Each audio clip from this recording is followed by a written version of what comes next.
in Central Command, when you have a Saudi general sitting there, part of strategic planning, you'll have an Israeli general sitting there as part of strategic planning. You know who's happy about that?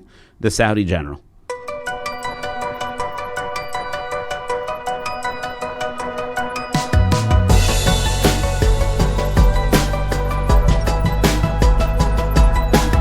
Welcome to a special episode of Call Me Back. This one is on the Abraham Accords, based on a conversation I recently had in Israel.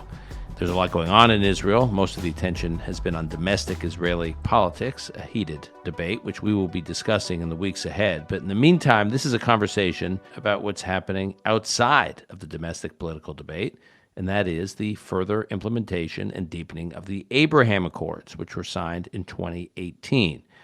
Since this historic breakthrough, this normalization between Israel and a number of countries, most notably those in the Sunni Gulf, Israel has been through wild political swings, from a left-right coalition government that included Naftali Bennett from the right, Yair Lapid from the center-left, and Mansour Abbas from an Arab party. That government's gone, but a new government's in power of the right, led by Bibi Netanyahu, who's been on this podcast. And through all these swings, the Abraham Accords have endured. One of the architects of the Accords was Aryeh Lightstone, who served as the senior advisor to the U.S. ambassador to Israel, David Friedman, from 2017 to 2021. As I mentioned on a recent trip to Israel, I sat down with Aryeh to hear the latest on the implementation of the Abraham Accords, discuss what may be next for normalization of Israel in the broader Middle East, and to discuss Aryeh's book called Let My People Know, the incredible story of Middle East peace and what lies ahead. Aryeh also played a critical role in the opening of the U.S. Embassy in Jerusalem, and he was a U.S. government point person in the Middle East for the actualization of the Abraham Accords. This is Call Me Back. And I'm pleased to welcome Aryeh Lightstone to the conversation. Aryeh is the author of Let My People Know, the incredible story of Middle East peace and what lies ahead. The what lies ahead part is what I'm particularly interested in talking to Aryeh about. It's a terrific read into an incredible origin story of Israel's normalization with huge swaths of the Sunni Gulf, with the Arab world. And I'm especially pleased to be having this conversation with him in Tel Aviv, at the headquarters of Startup Nation Central, face-to-face, in person. Aryeh, I'm glad we're able to get together. I am very excited to be here, and I feel like I'm at ground zero of where all economic normalization comes from for the state of Israel. Well, that's great to hear, and I want to get into that. But first, can you? I talked a little bit about your background in the introduction, but can you just, in your own voice rather than mine, describe for our listeners the position you found yourself in the beginning of January, at the beginning of 2017, in the thick of what would be one of the most extraordinary periods in U.S. Middle East history. I mean, you could, regardless of where one stands politically. I was on a panel in Tel Aviv the other night at Third Point Ventures for Dan Loeb. You were there and Tom Nige was on the panel, the current ambassador, and he himself said, I don't know if you were there when he said it. He said, "Look, I don't agree with everything the last administration did at all, but in this regard, which was a big piece of what you worked on, the Abraham Accords, he views as parts of his job to cement it and protect it and expand it." So there you are, early 2017. What was your role here in Israel? So it was completely and totally unlikely to be here in the first place. David Friedman, the ambassador, was appointed before half of the cabinet was appointed. That doesn't normally happen for the U.S. ambassador to Israel to happen. Israel never gets a second political appointee, and for the second political appointee, in this case me, as his chief of staff, being appointed right after the cabinet ministers, but right before any other major ambassadors to London and to China and to Russia, and the list goes on, to be able to have that demonstrated early on, two things that mattered meaningfully. Number one is this was going to be a different administration. There was no rule book. I think you know that very well. And the second is David Friedman's relationship with the president, with Jared, was going to be transformational in terms of what an ambassador can normally do. I don't know how much your listeners know about ambassadors. I mean this with zero disrespect, but most ambassadors can be replaced by a fax machine because the job is to take information and to relay it back and forth. And that's the job of an ambassador. Prior to having immediate phone calls and video conferences and Zoom, the world that we live in, that was a really important job to deliver those messages. rarely is policy made out in the embassy. David Friedman, in his original press statement after Donald Trump nominated him to be the ambassador, when he said, "I look forward to working from my office in Jerusalem," it was very clear. There was no Secretary of State at that point in time. I don't think the president cleared the press announcement that policy was going to be made from the post. And therefore, to be able to sit next to the man who was making the policy was an enormous privilege. We did not know what to anticipate. He didn't know what to anticipate. And actually, I discussed that a fair amount in the book.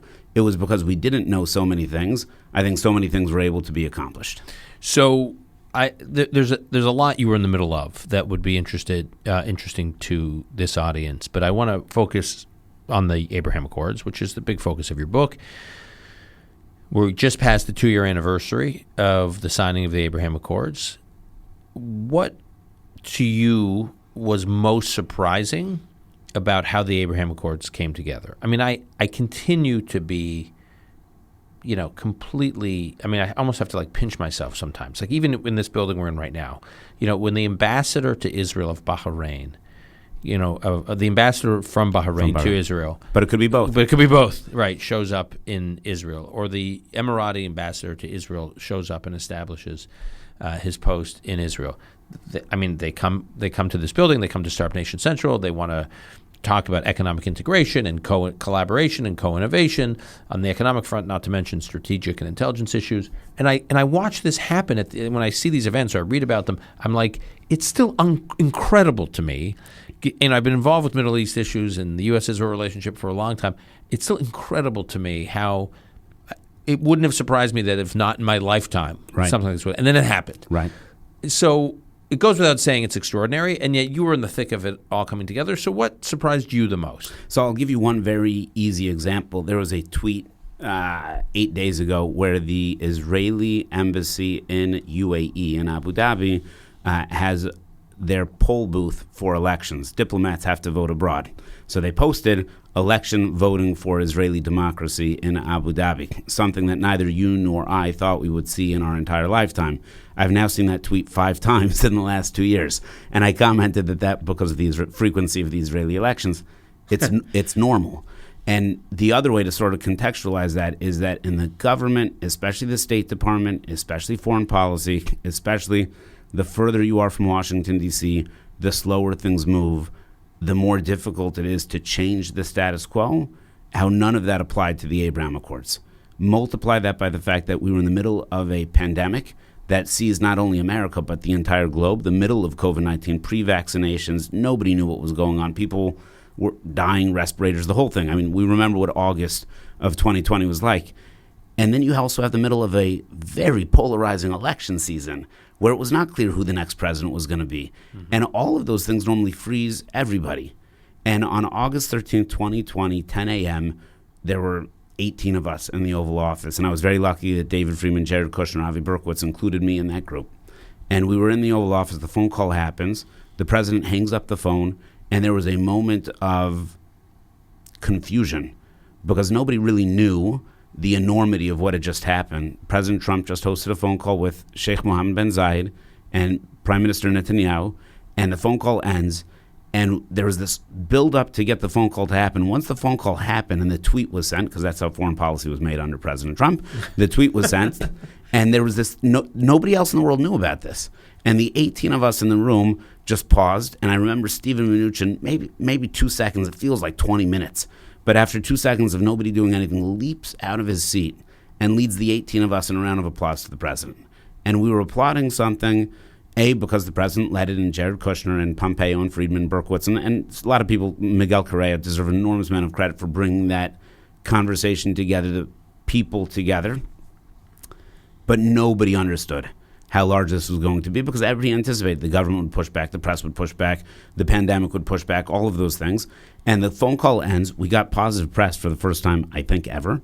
And at the conclusion of the positive press, the question was, now how do you actualize that? So you have peace on a piece of paper or on a tweet.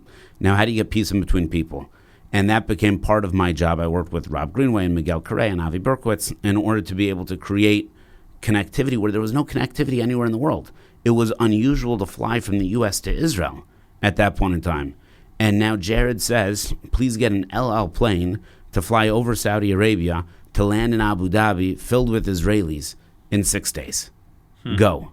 That's impossible. It's not going to happen. And it happened. And then we did the first flight there, and we had kosher food waiting for us in Abu Dhabi. How's that happen? And then we have 2 weeks later the first flight from Israel to Bahrain. And then just yesterday was the 2-year anniversary of the Abraham Accord Business Conference in Abu Dhabi. All this in the middle of a pandemic with no visas. No, the phones don't work from one country to the next country, flying over Saudi Arabia. And what amazes me is really to get to your question is, when peace was happening, everybody moved the red tape out of the way. Everybody moved it out of the way. There was a running. Meaning in the U.S. executive branch bureaucracy, or even in the bureaucracies of these other countries? U.S. All the countries, including Saudi. Right. Meaning Saudi to allow overflight. They didn't need to do that. Right. They could have traded it for something. They could have done a lot of things. It was Jared made a phone call. Right. That was it. Done. Okay. So I want to talk about Saudi because, first of all, people, when Saudi's in the news, which is a lot, including very recently with the OPEC news, when I talk about the Abraham Accords and I praise Saudi Arabia's role in the normalization gradual normalization between Israel and the Sunni Gulf states, and I give Saudi Arabia enormous credit for their role, they say, well, Saudi Arabia's not part of it. And I'm like, no. This wouldn't have happened without Saudi. You can be fond, you can be supportive of Saudi Arabia, you can be highly critical. There's plenty of reason, obviously, to be highly critical of Saudi Arabia, but the reality is it wouldn't have happened without Saudi Arabia. Can you explain why that is? Yeah, period, end of sentence, exclamation point. But a lot of people don't understand that this began way before August 13th, 2020.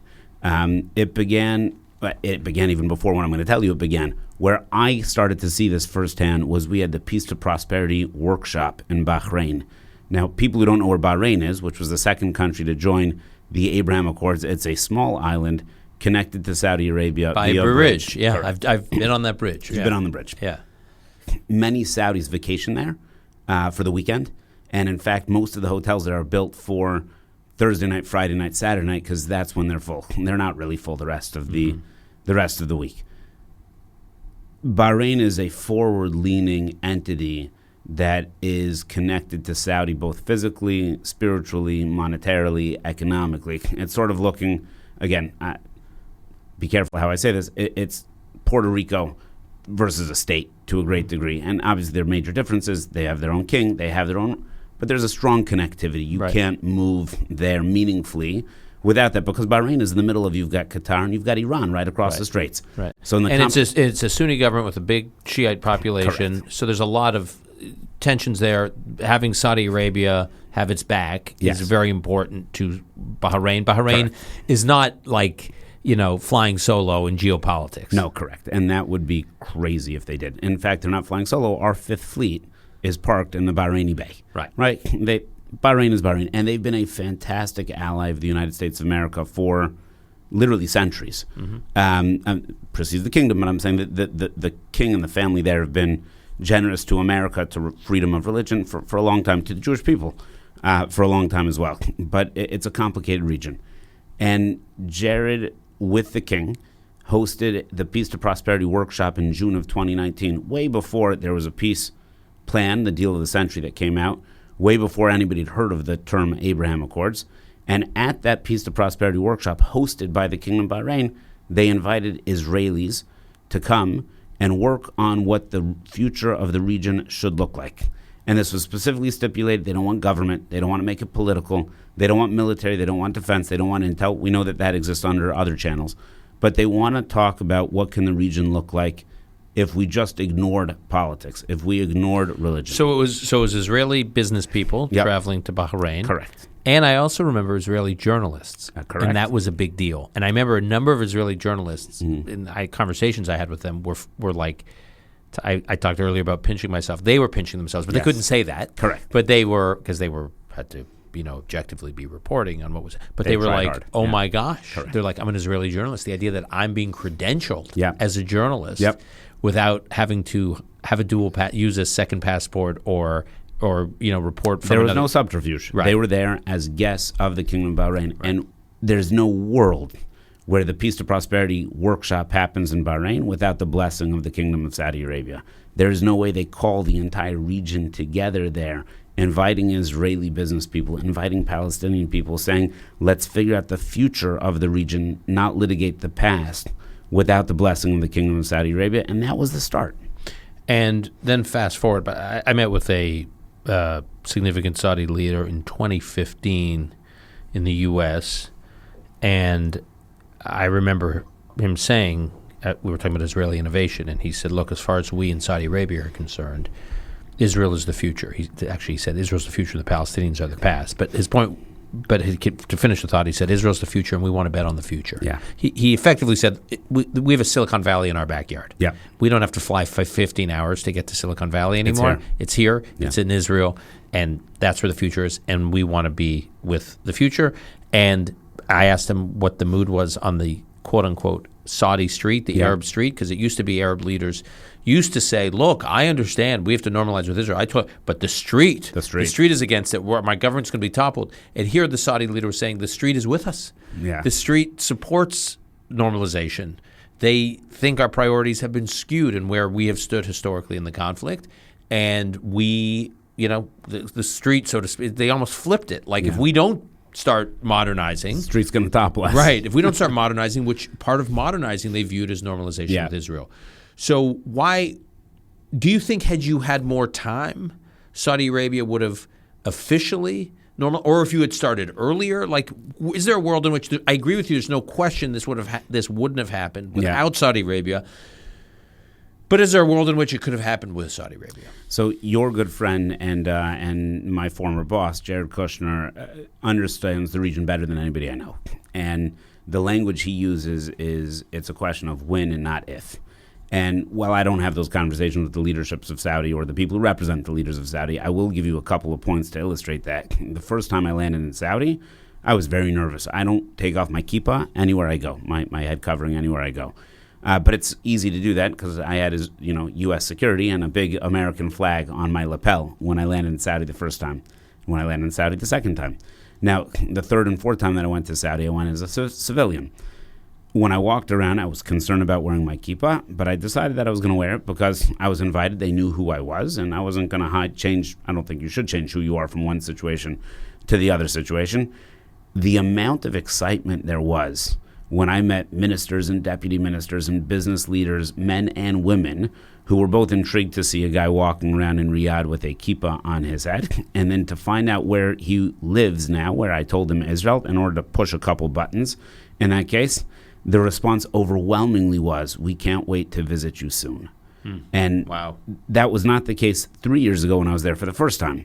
When I was there, it was sort of looking, and the people who came to say, hi, I think we're checking, is someone going to see me take a picture with that guy? Like, that would be the worst thing ever, right? And now there are people actively running over to the non-alcoholic cocktail party to come and be with the guy with the kippah who says that he lives in Israel. Now, if I was truly Israeli, maybe I would have had a different response. I'm an American who lives in Israel. But it is, without a doubt in my mind, a question of when. And I'll tell you where I learned that this was going to happen from. We, the United States of America, opened up our embassy in Jerusalem on May 14, 2018. That was led by David Friedman, President Trump, Mike Pompeo, Jared Kushner, etc. David certainly, and I recall in the book, led the way and crushed it completely and totally on that one in a positive way. 2 days later, Guatemala moved their embassy to Jerusalem. Why did Guatemala move their embassy to Jerusalem? Certainly they were trying to curry favor with President Trump and southern border stuff and everything else like that. But when I met with the foreign minister of Guatemala and the president of Guatemala and their ambassador to Israel, they said all of those things, but those were second and tertiary reasons for doing that. They came over and over and over again and said, Israel has no natural resources. Now they've got a couple, but no natural resources. And look what they've done for a world economy here, this tiny little country, right? And they've been able to create such a engine that it needs 10,000 new engineers a year just in order to keep that engine going, forget growing, just to sustain where it's at. Why can't we get a piece of that? If their neighbors don't want it, if I get 100 engineers, Guatemala says, from Israel a year, that'll change my entire country. You're sitting there next door, and I live in Renana half of the year. I can hit a golf ball to Kakilia. Not well, but I can hit a golf ball to Kakilia. Why can't they be part of the 10,000 engineer a year issue? Why can't Ramallah look like... These are, for our listeners, these are Palestinian towns. Right. Yeah. Correct. Exactly. Why can't they look like Tel Aviv? They can and they should. The economy needs them to. And right now, instead of flying to New York or to LA or to DC or to Miami, they're flying to Abu Dhabi and Dubai. And when I say they, the Israeli startups are going Abu Dhabi, Dubai, Manama, and they're going to go to Morocco soon. And it's a shame for the Palestinians to miss out on that. And the Saudis see, I think there are 12 or 14 daily flights from Israel to the UAE back and forth. Almost every one of the business class seats is filled. I can't tell you about all the economy, maybe during vacation time. Every business class seat is filled, and the Saudis know that. Yeah. So you think it's just a matter of time? Oh, without a doubt. And even the recent developments. So, for instance, when President Biden was in the region a few months ago, there were these announcements made that Israeli aircraft can now fly over Saudi. They were able to fly over Saudi beforehand to Abraham Accord countries. This was going to open it up so you can fly direct to India and Australia. Right, which saves time. It's a big deal, for sure. And the other big announcement, there were several announcements. The other big announcement, which I'm struck by how little press attention it got, was that Israel and Saudi Arabia would be partners in the broader U.S. Central Command military structure. Can you explain what that is and why it's important? Yeah, for years, forever, America allowed Israel to be an exception to all of our rules. So one of the examples was we didn't put our embassy in Jerusalem. Why? Because it was going to upset other people. We did not put Israel in Central Command, which is where all of the rest of our troops are in the region and the way we coordinate amongst our allies. So just for our listeners, so there's these commands. There's Southern Command, which are countries in like the Western Hemisphere, Latin America. There's European Command. There's Central Command, which are mostly the Middle Eastern countries and beyond. This is how the U.S. military divides the world. Yeah, divides the world and organizes with other militaries in these parts of the world. And when you're a part of this command, like, for instance, U.S. Central Command, its headquarters is in Tampa at MacDill Air Force Base, and there's a forward operating base in Doha. That's where I worked and lived for a year, or not a year, a couple months before I went to Baghdad in 2003. I'm just trying to describe the image. You see representatives in their uniform from these countries all working side by side at the U.S., in this case, Central Command headquarters. So in the past, the Saudis and the Bahrainis and the Emirates said, look, we can't have an IDF official in uniform working side by side at the command with our soldiers or our military leaders, our military officers, and the idea that that's no longer a problem. And so Israel was in European Command, correct, right? So it was put in Europe, which made no sense. Not only did it make no sense, but just go back to the sentence that you said. The Emiratis and Saudis and whomever else told America who we could have in our command station. Well, it's not their command station, right? Remember, who is, right or wrong, but who is the policeman or who's the police force for the world? Without U.S. troops here, what does the Middle East look like? Right. And what's the exception to that? Israel, right? And those countries did not want to sit next to Israel. Baloney. That was us not acting like America. We allowed other people to dictate our policies. Same thing, our embassy in Jerusalem. Same thing, recognition of the Golan Heights. Same thing, having Israel artificially in European Command and not in Central Command. Now, one of the beautiful things that being moved to Central Command is it's our command. It's U.S. Central Command, and we're going to put the people there that make sense for us. If, God forbid, we need to do something in the region, we sure as heck want in Central Command Israeli F-35s over anybody else sitting in that region. We want them there. The Italians and whoever else in European Command, it makes for great Air Force parades, but not much other than that. So this is the logical place to be, and that means correct. In Central Command, when you have a Saudi general sitting there, part of strategic planning, you'll have an Israeli general sitting there as part of strategic planning. You know who's happy about that? The Saudi general. Right. They are. And so this was a big change. It was formally announced, and now it also formalizes a lot of – I mean, there's already a lot of intelligence sharing and strategic cooperation between Israel and the Saudis, but this really formalizes it. Yeah. Without getting into sort of part of the nitty-gritty, we're sitting in Startup Nation Central. One of the things that you and this entity have brought to Israel is the concept of deregulation. What do I mean by deregulation? You've demystified Israel for mostly the American and the Western market. What do the Abraham Accords do? It deregulated the region, right, for the countries that signed on. So there's no reason that UAE and Israel should not be natural partners. We got rid of that fake or false pretense for not being able to cooperate. Putting Israel in Central Command is an enormous deregulation for the region. There's no reason that Saudi and Bahrain and UAE and Oman and Qatar, who are not part of the Abraham Accords, shouldn't benefit from the number one power in the region, which is Israel. If they want intel on Iran or on the pirates or on the terrorism that happens when you try to ship oil from one place to another, wouldn't you want to work with the number one entity in the region for that? We've deregulated that process. So what happens now? I mean, there's a sense after the Biden administration came in that there were questions: are they going to screw up the Abraham Accords? Are they going to dilute the Abraham Accords? It seems to me that, some of their policies may not be helpful towards the expansion of the Abraham Accords, specifically their continued negotiations with Iran. Yeah. But they seem, when I speak to officials in the Biden administration, they seem pretty committed to the Abraham Accords. They, like what Tom Nides was saying the other night, they recognize it as a real positive and something they do not want to chip away at. Credit to Ambassador Nides for what he's done to be able to continue to support the Abraham Accords. Although when he said, from day number one, we've been supportive of the Abraham Accords, my book was written specifically because of the press conference that Ned Price gave in May of 2021. This is the State Department spokesman for Tony Blinken in the Biden administration. Correct. And he was asked by Matt Lee, the reporter from AP, who's a great reporter, balls and strikes, which means he on occasion asked us nice questions also, and asked Ned Price to name the Abraham Accords, and he wouldn't do it. Just look it up on YouTube. This wasn't during the confirmations. This wasn't during nominations. This was 6 months into the administration, and they refused to use the word Abraham Accords. The first time a senior elected official from Washington, D.C. used the word Abraham Accords was 2 days after the Afghanistan debacle. That was the first time.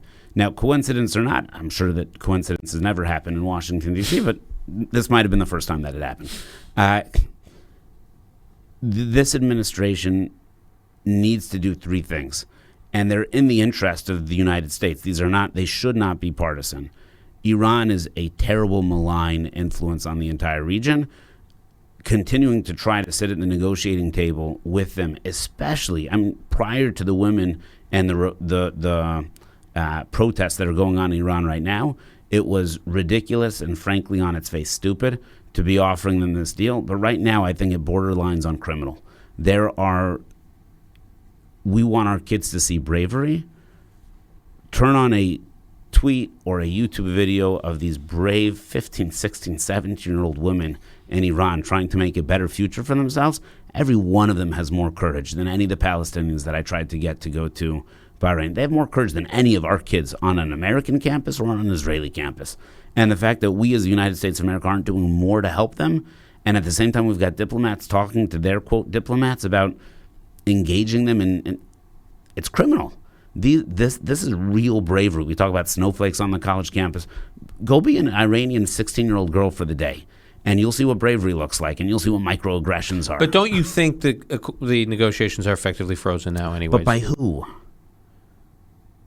Well, by both parties. No, not by both. If they do this would be like us still talking to the Russians about. Your point is that Iran is frozen. Correct. Right. Okay. I'm saying we call them and say thank you. We tried with you. Yeah. We now see your true colors. That's fine. Just admit we're wrong. President Obama just had a tremendous mea culpa. It was amazing. Yeah. Right. Yeah, saying he should have stood by the Iranian protesters in 2009. Although that got a lot of attention, and I think it's important what President Obama said, but he didn't say a lot of other things about U.S. policy in Iran that would have been consistent with his... Concur. Yeah. But right now, today, it's never too late to lead. Mm-hmm. And if the U.S. government, led by our president or our Secretary of State, who I root for whoever our president and Secretary of State are, I'm an American way before I'm a Republican, were to stand up and say, Iran, you've shown us your true colors. Not only are we walking away from the deal, but we're going to lead the world in sanctions against you. Until you give up your nuclear program and you give freedom to the women there, we'll squeeze them and we'll win. The second Iran realizes that they're negotiating with America, not Republicans or Democrats, Iran will lose. Mm-hmm. That's it. It's as simple as that. So that's policy number one. Policy number two, embrace the Saudis. You might not like the Saudis. You might not love the Saudis. But do you want 1.8 billion Muslims who will look towards Saudi 5 times a day to have a Saudi Arabia that looks more like Abu Dhabi and Dubai, or looks more like Kabul, Afghanistan? Okay. It's in our hands. Mm-hmm. We will either support Saudi in the direction that they're headed, or they'll go the other way. Which way do we want it to go? To me, it's binary from that perspective. And my goodness, every morning I wake up and pray for their continued success, because their continued success is not just for the tens of millions of people in Saudi, but it's for 1.8 billion Muslims. Let them have. I'm not an apologist for the UAE, but I've become in love with the UAE because they're not perfect. Mm-hmm. But what a cool place where if you're born there today, you have a chance to be anybody you want to be, which is fantastic. They've got a lot of reasons why they had head starts and everything else like that. But UAE has less natural resources than Libya and Venezuela and Kuwait. Which one would you rather live in? All right. Okay, and what's the third? The third one is we have to be stronger with Israel. Mm-hmm. This is a no-brainer. This either distancing, and whether that's with the Iran situation or whether there's a Bibi situation, or we have to divorce personality from the policies. It is completely and totally in U.S. interest to stand with Israel. And anybody from any party who says that is not in our interest, they are simply not representing America correctly. And we have to make sure that Israel knows that it doesn't have a relationship with a Republican president or a Democratic president, but has a relationship with America. And credit to members of Congress who have tried to make that happen. But as they've tried to make that happen, they have not condemned and shut out and made irrelevant the marginal members of both parties, much more on the progressive left, who want to separate America from Israel. Those people who do that damage severely, not Israel. Israel will be fine. They damage America in a meaningful way. And because of that, it also damages the opportunity for peace in the region. If those progressives actually gave a damn about Palestinians, which I don't think that they do, but if they actually did, they would be supporting the Abraham Accords like nobody's business, because the single greatest chance for Israeli Arabs to reach their top potential in this country and the Palestinians to come along as well is the success of the Abraham Accords. All right, Aryeh, we'll leave it there. The book is Let My People Know, The Incredible Story of Middle East Peace and What Lies Ahead. Thanks for coming in. Great to catch up. I hope to see you here. When are you going next to the Gulf? In 2 weeks. And Morocco include any of your listeners. Yeah, we're talking about the Gulf and the Gulf and the Gulf. You're right. Morocco deserves to be part of it. Enormous credit. Any of your listeners, here's the one thing that I try to leave almost all of these with, is not only buy my book, which is fantastic, but buy the man's book. Less important than that. And that's really cool for me to be sitting here with you, because you wrote the book, literally, on what has opened up Israel to the entire region. You are a major reason why the Abraham Accords happened. I don't say that, Thank you. A, to anybody, and B, lightly. It's so important when people understand what Israel is. It becomes the prize and not the obligation, and that's a major difference. But all of your listeners who care about the Abraham Accords, which I think is the most exciting thing to happen in foreign policy in my lifetime, go to the countries that signed the Accords. They need a peace dividend. Every seat needs to be filled from Israel to Morocco and from the U.S. to Morocco. And when you stay in a hotel, tell them that you're here because of the Abraham Accords. When you go out to dinner, you're there because of the Abraham Accords. The message will get back to leadership, and do it in Morocco, and do it in UAE, and do it in Bahrain. Don't go to Sudan yet. You can go to Kosovo if you want. I'm sure it's lovely this time of year. But go to those places, and then you become an ambassador of the Abraham Accords. The Abraham Accords become stronger, and I promise you, in Saudi and Qatar and Oman and Pakistan, they're watching this happen. They're counting the Jews, they're counting the Israelis, and they're saying, is there a peace dividend? If the answer is yes, they will all join. If the answer is no, it'll look like Egypt and Jordan. So there you go. Aryeh has just nominated all of you to be ambassadors, volunteer ambassadors for the Abraham Accords. That's pretty good practical advice. No confirmation necessary. No confirmation, no background check. Also true. All right, Aryeh, thanks for coming on. Thanks, Dan.